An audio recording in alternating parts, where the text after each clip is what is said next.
I was asked to come and speak. One of the biggest reasons being I'm raising a child who's on the spectrum. And it took a while for me to, it was such a, I'm sure if we have moms in the room, we know how the journey goes, right? And I literally just started and announced, I think it was the beginning of this year, about my journey. And I thought it was quite important for Batu to see that if somebody if it can happen to somebody like me, then you're not in an isolated situation. Because I think oftentimes we find ourselves in so many situations where you feel like it must be just me. It probably doesn't happen to so many other people. But just to give you a little bit of insight in terms of my background, I usually talk about my journey to Miss South Africa every time I'm empowering women, but I like talking about it in a sense of the background behind it. And I think because we have so many women in the room, it will be interesting maybe to just hear one or two life lessons from that particular journey. I won Miss South Africa in the year 2010, but a lot of people don't know I entered in 2009. So when I entered in 2009, I was 23, I think 22, 23, and it clashed with my final exam at the University of Johannesburg. So I had the most difficult decision to make. Am I going to continue with Miss South Africa? Because I had made it to the semi-finalists, so I'm going to graduate. And I remember calling my mother and father saying, hey, I have a bit of a situation, what should I do, right? You know, when you're at that age, you really want, for the first time, I wanted them to make the decision. Just in case things go badly, I can blame them. That was the first and only time their opinion really mattered. But you know, my parents were like, you're old enough, you make the decision for yourself. It took me about 2 weeks. I called the Miss South Africa office and I said, I'm pulling out. And these are my reasons. And I always say to people, I'll never forget that one, because she was like, how could you leave such a great opportunity? I hope you never come back. And I remember saying, I don't think she knows who I am. I don't think she knows whose I am. And the following year, I went ahead, I graduated, the following year I came back. And one of the reasons, I still remember standing in front of a panel of judges and they remembered me. So already I had been labeled, guys. I remember them saying, hi, aren't you Bokang? I said, yes, I am. Aren't you the girl who pulled out from last year? And I thought, damn. You know, I've already been labeled as the girl who leaves things and doesn't finish what she starts. And it was such a defining moment for me because I said it so proudly. I said, yes, it is me.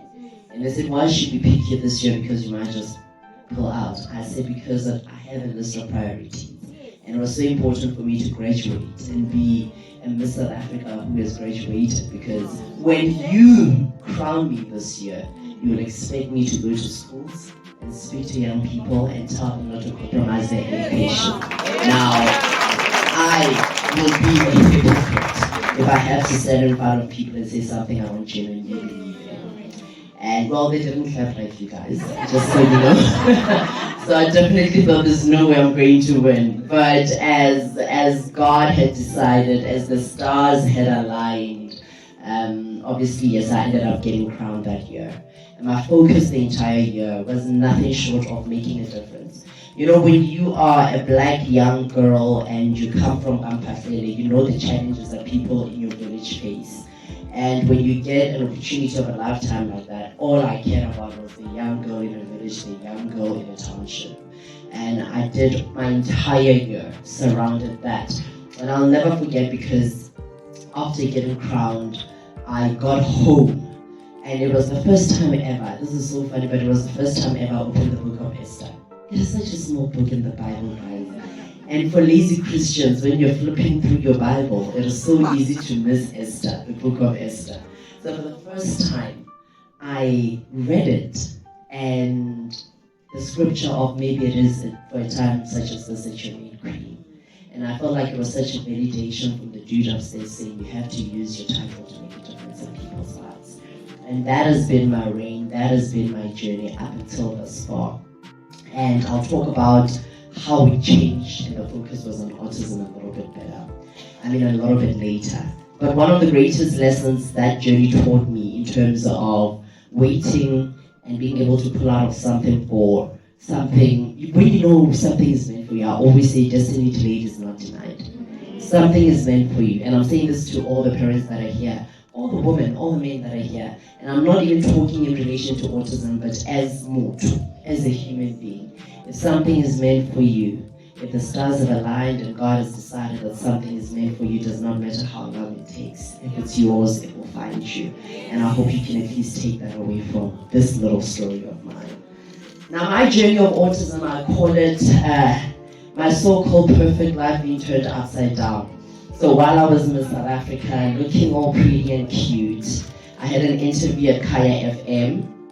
And when I had an interview at Kaya FM, there was a handsome guy there who was there for an interview because he scored the first goal of the World Cup. And he was leaving an interview, and I was going in for my interview. And as fate would have it, his manager is a person from Limpopo. He's like, oh, this is the new Miss South Africa, Shaba, come take a picture with her. I was so annoyed. I was like, dear Lord, I know he's got the first goal, but really, you know. And I think when you're Miss South Africa, you're trying so hard to be pure, and you're thinking, gosh, if there's a picture in the media of me and this guy. And as it happened, we took pictures together because that's what they asked. And then he called somebody and asked for my numbers. And then he found them, and I found a stranger texting me, and he pursued me for a good year and a half. I kept saying no. Eventually I gave in, and we fell in love, and we fell pregnant with our first baby. And you know, first timer for both people. There's so much excitement, so many possibilities, and I think oftentimes you think, sure, I need to prepare myself as much as I can, but we were not prepared at all. So we had our son in February, absolutely amazing boy, the most beautiful boy in the world. And when he was around 2, I did notice something. And I want to highlight this thing of noticing something in your children, because I'm a strong believer in your spirit will always tell you. And I think oftentimes as parents we're so in denial, right? And not just us, the schools we take our kids to, it's okay, you know how kids are, different times, they learn at their own times, you don't have to push them. What language do you speak at home? Like, I speak English, we speak Bedi, we speak Zulu, maybe just stick to English. No, I want my child to know who they are, their identity. That's the type of a mom I was. So around 3 years old, we realized that his speech delayed. And I took him to a preschool, you know, and that was the journey. And then I moved him from that particular one, took him to another one. And you could see the change in terms of course, he was more willing to come a little bit out of his shell. My son, I think like most people who are here who are mothers to children with autism, really didn't like being around crowds. He didn't like being around people. We could have people at the house who literally just go up to his room and just sleep. And if he's playing with other kids, it could be a room full of people. He wanted to play alone. Around the ages of between 3 and 4, I started doing my research. And I was like, what does it mean for my child if the speech is delayed? What can we do? How can we help him? And then I found out there's something profession called speech therapy. I had never heard of people who are actually there to help kids with speech, right? And I started taking him for speech therapy, but it wasn't enough. The once a week thing just wasn't doing us any good at all. And as soon as we were done with that, I said to my husband, we have to find a school where this child will be seen for who and what he is. And this is way before the diagnosis. I'll get to the diagnosis part. And so I searched, and I searched, and I searched. And because people don't talk about autism, it is so difficult for you to find the right environment for your children. So, like I said, trust that instinct as a mother. You are assigned to that child for a reason. Believe what your spirit says, because you are the caretaker. You're the person who's there to nurture that child. Trust that inner voice. when it comes to diagnosis, my mom used to say, you know, she's a retired nurse now, but I never understood the depth of it until I got to experience it, because my mom used to say, you know, when I pray for you guys and your children, I always pray that every time you go to the doctor, you get the right diagnosis. And I thought, oh, the nurse in her, dear Lord. Like, the whole diagnosis situation for me, it didn't matter then. I was thinking, this woman is busy wasting prayers. Can she be praying for other things for us and our kids? You know, of course, if it's a flu, the doctor will say it's a flu. What is worrying her so much? But I think thanks to her prayers, finally, I was asked to go somewhere to see a neurodevelopmental doctor. I will not say the name because it didn't end well. I was like, let me go and find out what's happening with our child. We took our son there, and it took us a whole year to get a diagnosis, a report back. I don't think I've ever in my whole entire life threatened that I would blast people on Twitter, but that day I did. Because I said to her, what type of a professional are you? That you would keep something for such a long time. In a year, if you're giving it to me now, you do not even remember the session you had with my son, because you have seen so many people. Now that's me highlighting some of the challenges that we face as parents with children with autism.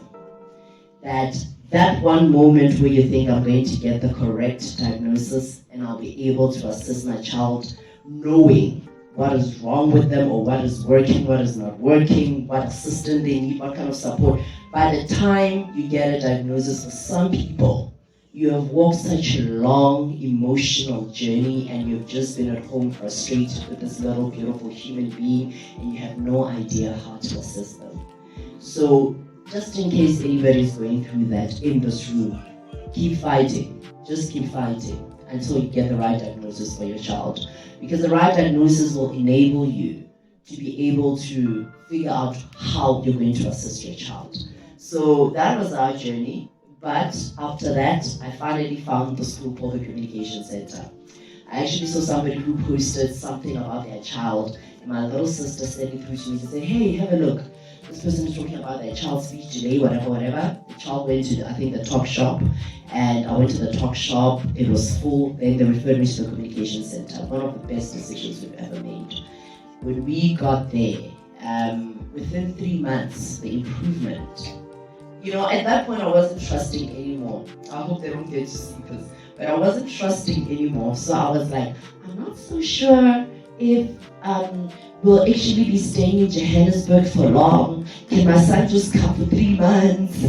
Just in case we're moving, because it's a possibility. You know, when you're just not trusting. Because, you know, with the private schools, you have to sign like a contract for like a year, and if you're pulling your child out, you must pay for 3 months, and I'm thinking I'm not going to pay for 3 months if these people are not even going to give me the results, right? And in 3 months, the difference. One of the things we learned about getting exposed to medication as well. Funny enough, when our pediatrician saw my son around 3, 8, 4, he did suggest and I refused. And I want to talk about this because I know as parents, oftentimes we do refuse. And I don't blame you, because I know the fears I had with regards to putting my own son on medication. I figured it would be what I have seen on television, where a child is given something, they literally turn into a zombie. And I thought there is absolutely no way in hell I'm going to put my child through that, because I have such an energetic child. So I thought I want him to be able to navigate this world with the same level of energy. I want him to still be himself while improving the parts that we feel are delayed in terms of development. And eventually I gave in, but it had nothing to do, it was literally Ritalin for concentration. It lasts for about 5, for those who don't know, it lasts for about 5 to 6 hours in a child's system. It really assists them in terms of concentrating and processing the information. And like I said, before a year ended, we were able to have a conversation with our child. One of the things I learned with this journey was it tested my faith. You know, I remember just saying to God, there's absolutely no way you're doing this to me. I was like, I have been a good person. You know when you start doing that? When you get to a point you're like, Mujimu, I am such a good person. I am kind. I do so much amazing things. My husband has a good heart. The work we do through our foundations. Why on earth would you do this to us and our own child? You know, so it tested spiritually. My faith was tested. You know, I say I've always been the type of a person who, I grew up in like a charismatic church. So when I speak to God in English, I pray in English. Hey, my son taught me how to pray in speech. I don't know how to explain it, but there are moments where you are crying to God and you feel like when you're just saying, God, help me, in English it doesn't get there. You have to speak from the core of your soul and spirit. And as a black woman, I was like, Mujimu, Mtushe. You know, I learned in my 30s how to pray in my own language because of my son. But my faith was tested. My faith was broken. My faith was restored. You know, there's a song called Waymaker. I don't know for those who know it, Waymaker, Miracle Worker, you know, and my son learned it from my mom, because what would happen is during holiday times we'll always take him to Limpopo. And funny enough, when he is there, the improvement and the calmness, and I remember my mom kept saying, you guys are so anxious at home, and he's feeding off all that energy. Because it would be so different when he's with my mom and dad. And my mom would say to me and my husband, I want you guys to just relax. And relax because we're anxious because I feel you guys are anxious. And one of the songs she taught him, it was Waymaker. And my son at 4, when he couldn't speak to us, he would sing that song from beginning to end. He would listen to a song about 3 by the third time he could sing whatever song from beginning to end. He could watch something and maybe a couple of times he could say the words as they were, but he couldn't have a conversation with us. And I remember when I had lost my faith and I was in the deepest, darkest black hole, literally spiritually, in this journey. I remember he kept singing this song. And there was a day where it hit me so hard because I felt like even though I had lost faith, my son was reminding me to regain my faith, that God will be a way maker. He will be a miracle worker. As he has always been, he will remain faithful. And so it's just to say to the moms that are in this room, don't ever lose hope. Don't ever lose hope. Don't ever give up. It's a very tough journey. And I mean, for us, we can't get him to stop talking now. It is, like the other day, my husband and I said to him, you've been speaking from the time we left the house. We are going back to the house, you are still speaking. You know, it's like he is making up for the time lost. It's like, it's like something in him just switched, and now we hear about anything and everything, the smartest boy, A student, we just cannot believe it's him. And I'm not saying to some of the moms here that everything will work out maybe as quickly as it did for us. I'm not saying, there's this thing of when will you heal my child? My son's school, obviously we wish you could speak to so many of the parents because there's this pressure when it comes to academics. Especially, I think in particular for us as Black people and where we come from, our parents have always emphasized education so much. So when you have children, you want them to have this education. I mean, I had even chosen a school for my son before I even conceived him. Like, the kids want to go to but God had other plans. He's in a beautiful environment. It's a remedial school, Orion, not too far from us. And we'll just say it's God. and so don't lose hope. It's gonna fill up, And the first time I ever got a panic attack, I watched my son. He was so frustrated, he was having a meltdown. He couldn't explain what he needed to explain to me. And I just couldn't breathe. That was the first and only time I've ever had a panic attack in my life. And it was tough.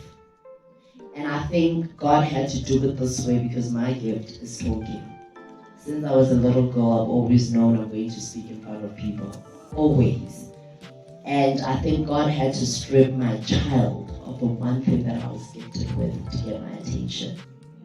Because I think if it had been anything else, I probably wouldn't have cared that much. But to watch my son not do the one thing that I know I was born to do, it killed me. So God definitely got my attention. And our journey wasn't easy. But I mean, I was blessed as well with a husband who fully understood, who was supportive. And I know for a lot of people who have children with autism, even marriages are broken. Because you know, especially, I have to say this with black people, then you hear stories of witchcraft, hey, you know, stuff like that. And marriages don't last because of all these million theories, instead of spending time and finding a solution and what will work. So years later, our son is doing absolutely amazing. I've taken my daughter to the same school, even though she's not on the spectrum, because I want her to speak as, you know. And we are in the process of opening an ECD because we know why we had to go through the journey we went through. And we know that it wasn't about us. It's about everybody else that we need to help. Like every other stage of our lives, God always uses it as a testimony and an opportunity for Him to use us. So when we looked at our son and how well he had done, we started saying, how are other parents doing it? Because there's a mother somewhere, maybe in Soweto or Rampathlele, who has the same child we have, with the same challenges, but they cannot afford. When I thought of the cost of taking my child to that school, I was like, this is the salary of both parents in a normal household. And yes, you know, I'm always so humbled by God's grace and that we've been able to give our child this, but how many other parents don't have this opportunity because they just cannot afford it. So we, you know, and I always laugh and I say, when we bought those two properties, we were laughing to say, but you know, years later, it's like literally over 9 years later, now we know why we had to buy those properties. And it's not an easy journey. I didn't want to do it, just so you know. But you know, there's a voice that will keep coming and say, but you have to. But you have to. Because so many other people need this at a low cost, whereby the government as well is committing to pay for the specialists. Because I went to them and I said, children with special needs need specialists and specialists need to get paid. Nobody's going to do work pro bono, working at a school from Monday to Friday. You need to step up. And they have agreed, we are in the process, but I think just to say, please do not be ashamed of your situation, because there's nothing wrong with your children. They were perfectly created in perfect love. And this girl was Tshabalala. You know, I like the fact that I have this type of an attitude, and I've never been embarrassed of my son. But I know at the beginning I couldn't take my child to play dates. And not because I was embarrassed, but because I didn't want anybody to say something that I thought could potentially hurt my children. When I'm talking about people hurting each other, I've heard so many terrible stories from parents about what family members say. You have to keep your children away from those people. Plain and simple. If it means everybody starts disliking you, so what? Keep your children protected as long as the environment is not one that will appreciate them, love them, and be gentle with them. If your child needs an environment that is gentle, you make sure anything that will come and distract that is not a part of you. It's not a part of your family. It's not a part of your children's lives. And I think I've touched on almost everything, but the other day I mentioned something about grief, and I heard somebody saying, oh, I don't have to grieve my child because they're not dead.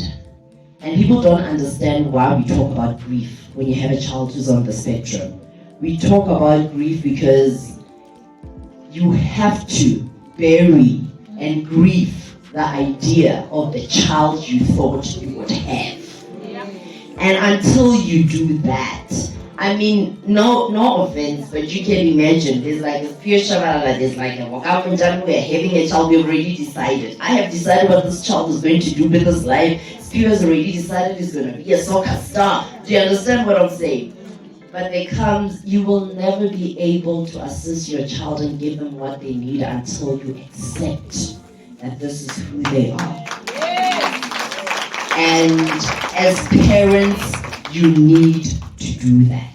Grieve the idea you thought your child would be. Accept, love, and treasure them as they are. And to all the beautiful moms that are in here, last but not least, please do not forget to take care of yourselves. Please do not forget to take care of yourselves.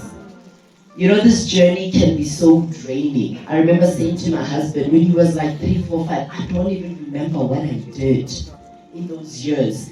Because Bophelo Baka was just this child, trying to help this child. I'm saying take the time, just pause and fill up your cup. Because you cannot pour from an empty cup.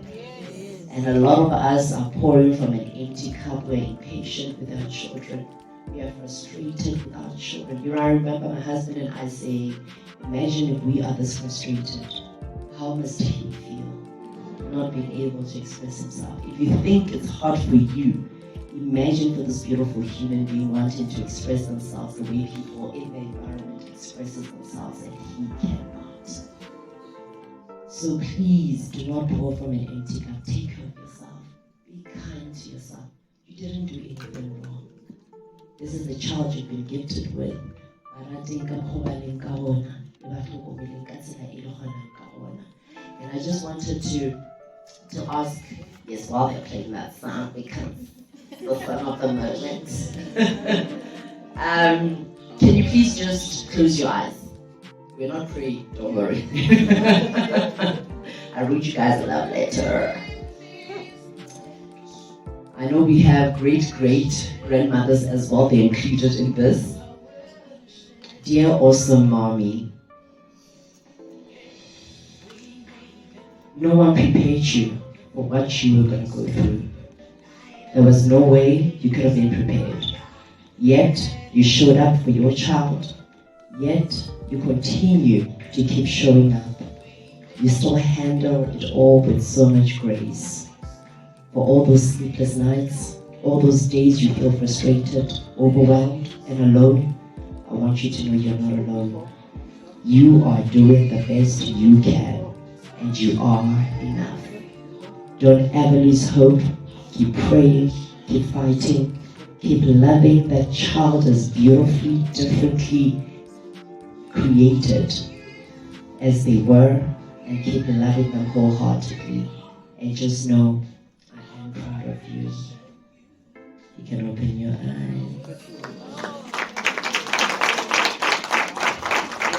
Thank you so much.